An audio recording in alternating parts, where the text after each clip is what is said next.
Perkasa ingin membawa usul dan dalam kerangka satu resolusi yang mengandungi perkara-perkara seperti di bawah. Menyedari dan menginsafi bahawa kemelut politik dan perpecahan umat Melayu semakin memuncak dan bersimpang perenang.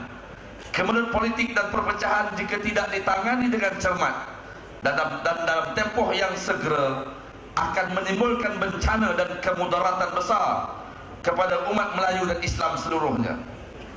Memahami dan mengakui serta menginsafi bahawa arus deras politik perpecahan yang ditandai dengan gelagat adu domba, fitnah, hasutan dan pembohongan yang melampau serta berterusan yang diusaha dan dimainkan oleh beberapa pihak yang berkepentingan. Memahami dan menyedari bahawa fenomena Melayu lawan Melayu sudah sampai ke tahap yang amat kritikal dan membimbangkan, kerana ia bakal melemahkan jati diri dan daya tahan bangsa Melayu sendiri, lalu memudahkan anasir-anasir luar untuk mengasap, menghimpit dan memberi pukulan maut kepada bangsa Melayu, dan menginsafi bahawa segala persoalan yang berbangkit di tengah-tengah gelanggang kehidupan bangsa Melayu hanya boleh diselesaikan dengan permuafakatan dan perpaduan di antara seluruh sektor masyarakat Melayu, parti-parti politik, badan-badan bukan kerajaan, kumpulan-kumpulan sokongan, golongan profesional, penduduk bandar dan luar bandar, dan setiap orang Melayu. Maka pertubuhan pribumi perkasa negara mengisytihar dan mengangkat resolusi seperti yang tertera. Yang pertama, perpaduan bangsa. Yang kedua, kebebasan beragama. Yang ketiga, pluralisme. Yang keempat, LGBT. Yang kelima, pelan tindakan pendidikan negara. Yang keenam, ekonomi. Yang ketujuh, isu Gaza dan jenayah perang. Yang kedelapan, campur tangan kuasa asing. Yang kesembilan, perkara 153 dan perkara 87, perlembagaan persekutuan berkaitan dengan hak istimewa orang Melayu dan tanah rizab Melayu. Dan yang ke-10, kestabilan politik, keselamatan dan kesejahteraan rakyat.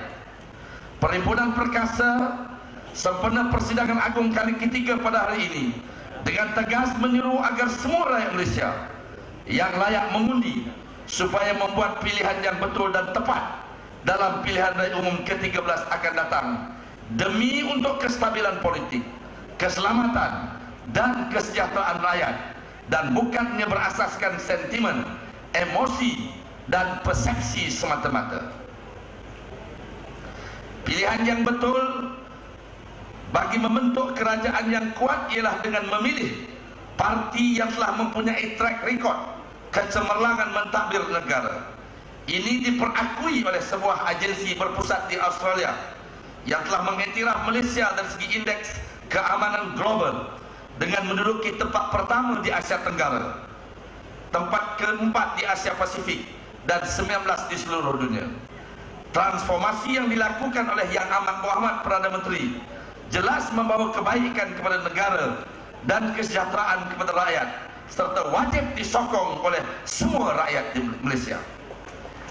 Kita tidak punya pilihan lain kerana tawaran yang dibuat oleh Pakatan Alternatif jelas berkecamuk, sangat kacau dan sembrono, serta memperlihatkan percanggahan dan pertentangan sesama mereka yang tidak sehaluan, dan akhirnya akan membawa mudarat besar kepada rakyat dan negara.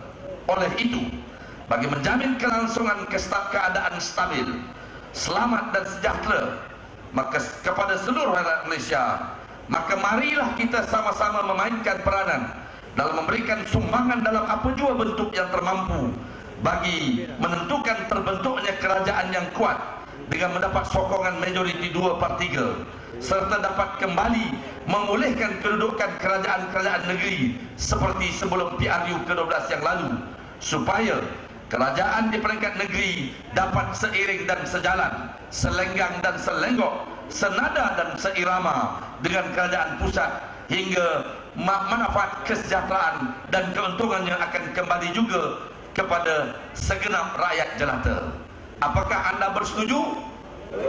Kalau bersetuju, angkat tangan dan angkat bendera perkasa. Setuju? Setuju? Setuju?